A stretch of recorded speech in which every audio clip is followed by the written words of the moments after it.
Money FM 89.3, the best of the afternoon update.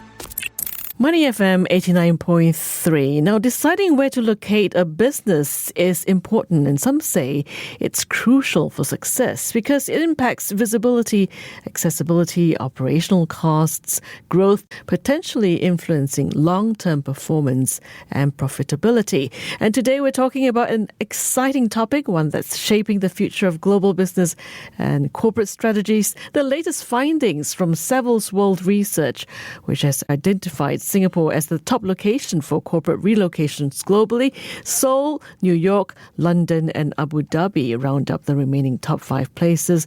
Let's find out more from Paul Tostevin, Director and Head of Savills World Research. Paul, welcome. Hi, great to be here. Paul, businesses considering location moves are grappling with the challenges of a more fragmented global economy, including nearshoring and onshoring trends in trade tariffs. Yet, Savills World Research revealed that Singapore ranks as the number 1 city globally for corporate relocations. What do you think are the key factors that contributed to this ranking?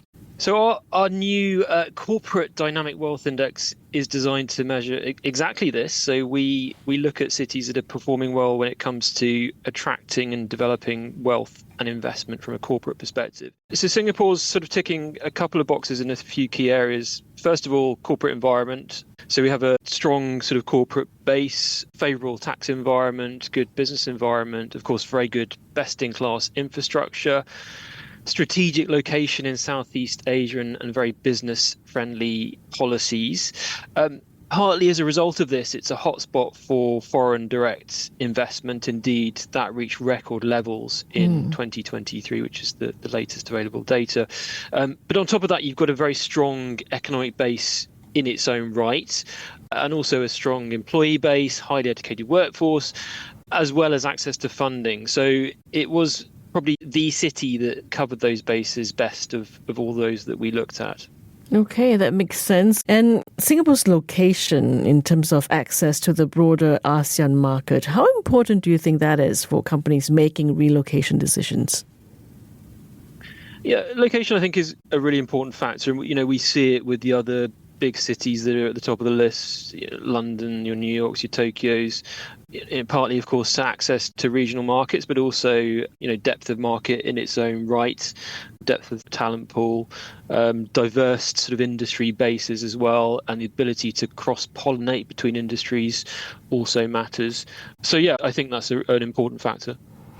Well, it's clear that Singapore's business environment, infrastructure and access to markets make it a very attractive location for corporate relocations. But looking beyond Singapore, the report also highlighted other cities that are gaining traction, such as Seoul, New York, London and Abu Dhabi. What makes these cities stand out in terms of corporate relocations? Dubai and Abu Dhabi, two in particular, I think worth mentioning. I mean, these cities have done very well, partly driven by incentives from a sort of personal perspective. Even there's no personal income tax, no capital gains tax, that makes it attractive to both employees and corporates. And my interest is in real estate, and we've seen that's really boosted the residential and commercial markets in both cities. Dubai's office market alone, actually, rents rose by 7% in the fourth quarter, partly because there's a strict link between the visa program for businesses and office requirements. And so that's a factor. I think also things like affordability. Again, this is where places like the UAE have a bit of an edge when it comes certainly to residential. For example, residential prices in Dubai are 50% below those of Singapore, meaning there's a bit of a value play as well. So yeah, two interesting markets. We see Zurich in there too, of course, an important corporate hub in Europe that also has a nice kind of overlap with that broader kind of private wealth play as well. So a couple of interesting markets there. What about London, where you are based? Yep, London still very much up there. I mean, London is the kind of classic example of a diversified economy, great talent pool, being able to tap into different time zones as well. So, we continue to see strength in London and, similar strength in the office markets going into the beginning of this year as well. It's fascinating to see how different cities offer distinct advantages to companies.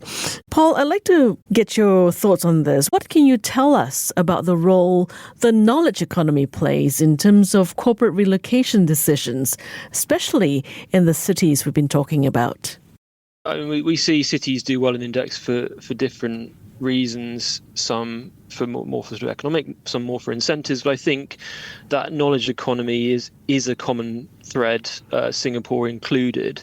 We talk as well more broadly about sort of key clusters and the role that the knowledge economy plays in those. Of course, you've got the Bay Area in the US, centered around Silicon Valley. You've got similar structure around the Greater Bay Area in around Hong Kong and Shenzhen. Seoul, another really important hub for tech and innovation. Mm-hmm. And then, a lot of these cities have very world-renowned universities that attract and generate global talent in their own right. And Zurich, I mentioned again, this no coincidence that it's home to mainland Europe's highest ranked university, ETH Zurich. So it is absolutely, I think, an essential for those top ranked cities. I guess it's down to places where they can innovate, collaborate, and grow with access to cutting-edge technology and talent. Absolutely, yeah. And that interplay between higher education, funding, and business, that's the key that really triggers growth and investment. It's that catalyst that you need. Okay, sounds like the future of corporate relocations will be heavily influenced by a combination of things, right? Tax incentives, business-friendly policies, access to talent, as well as tech infrastructure. And Singapore has clearly positioned itself as a leader as well, but other cities are catching up in different ways.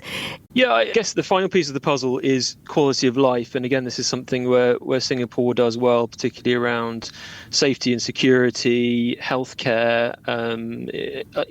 These are factors that matter both to individuals, but also corporates, because they need to tap into that talent pool, and the talent pool has to be happy and productive. So we've seen that as a really important factor, and I think that's something that's going to continue to matter. It is that differentiator, and is something that really pushed some of those cities to the top of our list. Are there any up-and-coming global hubs in perhaps Asia Pacific or Eastern Europe that might be growing in appeal? Vietnam is an interesting one. I mean, it's a dynamic country, burgeoning middle class, demographics in its favour, certainly one on our radar. I think looking just outside the region, beyond Asia, Middle East, more broadly Saudi Arabia, of course, diversifying its economy, huge infrastructure projects with that aim to attract significant inbound investment. And we've already seen a lot of global corporates set up regional headquarters in the country. And alongside that, there's a strong kind of domestic story, a highly youthful population, which similarly a lot of Asia has similar strength when it comes to those sort of demographic advantages more broadly across the region. Paul, with remote and hybrid work models becoming more common, how does that affect the demand for office spaces in different cities? It varies significantly. I mean, first of all, we see a kind of regional spread in how that's affected. So generally, hybrid has been much stickier in Europe and the US, less so in Asia. I think generally we're seeing more return to office mandates from many companies, and actually in some cases the supply hasn't been there to accommodate that. There's been a general flight to quality. I think when employers are wanting to get staff into the office, they're looking for best-in-class, green certified, and well-certified offices that really allow them to attract and retain the brightest. And of course, offices remain essential as a place for staff to collaborate, to instill company culture. And I think corporations have really recognised that. So yeah, it's changing how offices are used. I think offices are having to be smarter, but they are important as ever. And what about environmental, social, and governance? Are those considerations as well? Absolutely. I mean, most corporations will have some sort of ESG strategy, and their real estate portfolio will be a key part of that. So, green certified office is invariably a given that has to be there. But also, more broadly, staff well-being, and that also plays through to how the offices work and are occupied, that becomes very important. We see that remains very important. Okay, thank you so much, Paul, for sharing your insights with us today. It's clear that the global corporate landscape is evolving, and cities like Singapore, well, I hope it continues to shine as top destinations for businesses looking to grow and innovate. Thank you so much. Of course, thank you. Paul Tostevin there. He is Director and Head of Savills World Research. To listen to more great interviews, download our podcasts at audio.sg or download the audio app. That's AWEDIO, audio at the App Store and Google Play.